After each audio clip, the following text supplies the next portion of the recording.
clients or other guys that are telling me, you know what, I don't want to attract this girls, right? I just want this one girl. This is very common. I want this particular girl.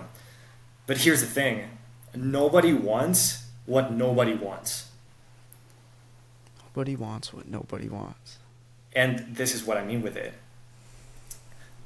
If you're not working on yourself, on becoming a high value Mm. man, on developing these communication skills, then you can't really focus on this one girl and expect her to like you back if you are not done with that process yet. And by going through that process, it's natural that you're going to attract a lot of women, a lot of them. Yeah, that's well said. Like, I heard a quote once where it said, if you want a 10, you're going to have to become a 10. Like, no one wants what no one wants. Yeah, it took me a minute, but I'm like, this is very well said.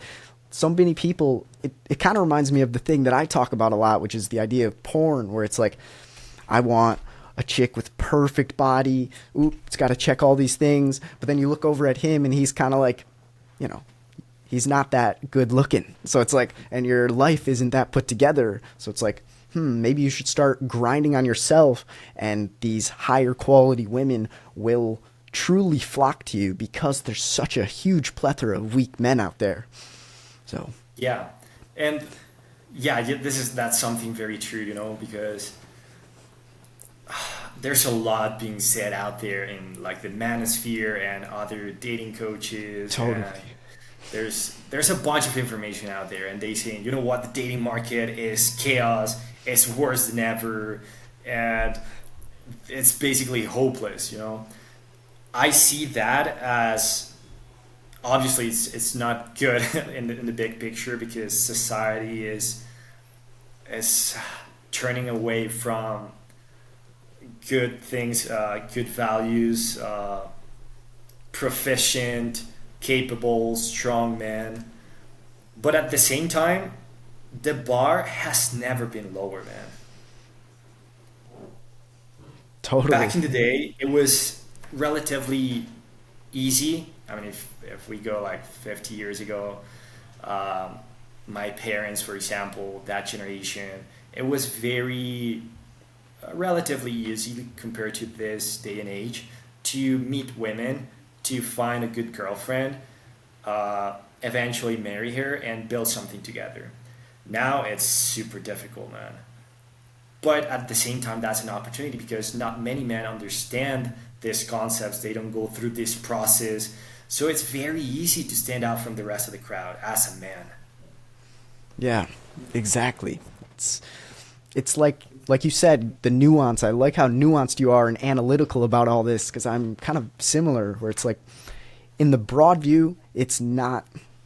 It's kind of a saddening scenario, and yeah, a lot of people are not doing well in the dating dimension. But that means your competition is way smaller.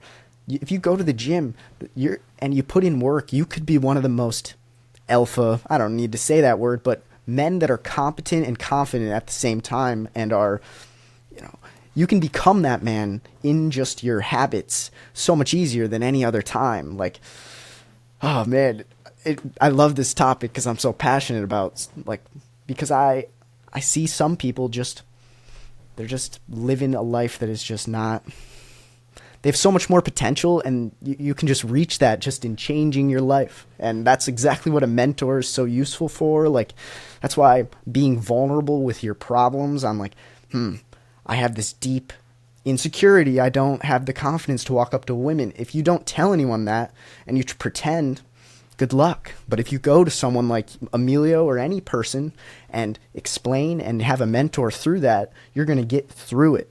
And so, yeah, I'm any man can just change their life very quickly, and it's awesome. Yeah, and yeah, so this is sometimes what I tell my clients and other guys once they've already, of course, gone through the fundamentals of communication, attraction, all this stuff. But there comes a point when it's more difficult to not mess it up. Like, your next challenge is just to not mess it up. Because once you internalize all these concepts, these fundamentals of how to carry on a conversation, how to move the interaction forward, how to escalate, get her number, go out on dates and stuff, then it's not anymore about techniques or tactics. It's just more about, that's when being yourself is the good advice, but not in the beginning. Wow. Yeah, I like that. Because you can't fake anything and it won't be deep, but sometimes kind of just learning some psychology tricks about men and women to just get the first hook, and then you can form the conversation.